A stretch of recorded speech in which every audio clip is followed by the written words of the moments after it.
नमस्कार, आप देख रहे हैं एसके न्यूज और मैं हूं मनीष सिंह। अमित शाह को यूं ही नहीं राजनीति का चाणक्य कहा जाता है। उनकी वाक्पटुता की एक अलग विशेषता है।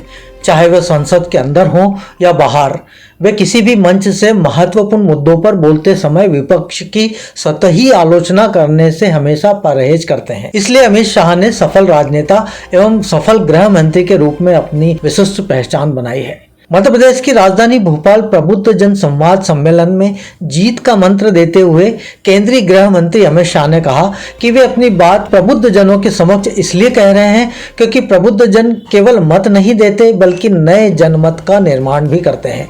और लोकतंत्र में अगर मत निर्माण की प्रक्रिया ना हो तो लोकतंत्र की आत्मा ही नहीं रहती। एक प्रकार में लोकतंत्र के अंदर मत निर्माण की अगर प्रक्रिया ना हो तो लोकतंत्र के अंदर आत्मा ही नहीं रहती। अमित शाह ने प्रबुद्ध जनों से अनुरोध किया कि आप प्रधानमंत्री नरेंद्र मोदी के नेतृत्व में भारतीय जनता पार्टी का समर्थन कीजिए और 400 पार का नारा सार्थक कर दीजिए।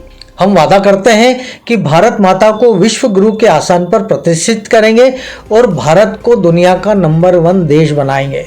केंद्रीय गृह मंत्री अमित शाह ने इसे दुर्भाग्यपूर्ण बताया कि हमारे देश में आज़ादी के बाद जो चुनाव हुए वे जातिवाद, परिवारवाद, तुष्टीकरण और भ्रष्टाचार से प्रभावित रहे, परंतु जब प्रधानमंत्री पद की बागडोर नरेंद्र मोदी के हाथों में आई तो उन्होंने इस चारों नासुरों को समाप्त कर पॉलिटिक्स ऑफ परफॉर्मेंस की शुरुआत की। आकाश, पाताल, सागर, अंतरिक्ष सभी जगह भ्रष्टाचार कर कर ये 10 साल शासन किया और नरेंद्र मोदी पर 10 साल में 4 आने के भी भ्रष्टाचार का कोई आरोप नहीं कर सकता।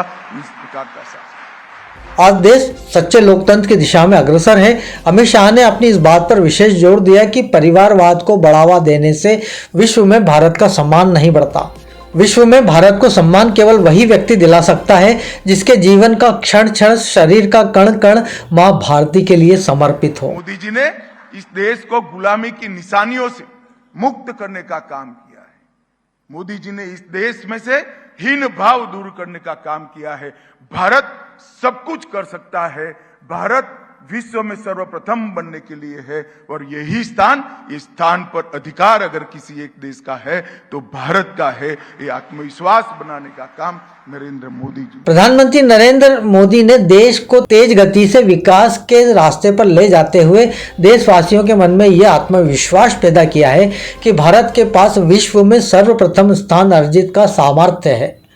शाह ने मोदी सरकार की नई उल्लेखनीय उपलब्धियां बताते हुए भाजपा को तीसरा जनादेश देने की अपील भी की। इंदौर से मनीष सिंह चौहान, एसके न्यूज।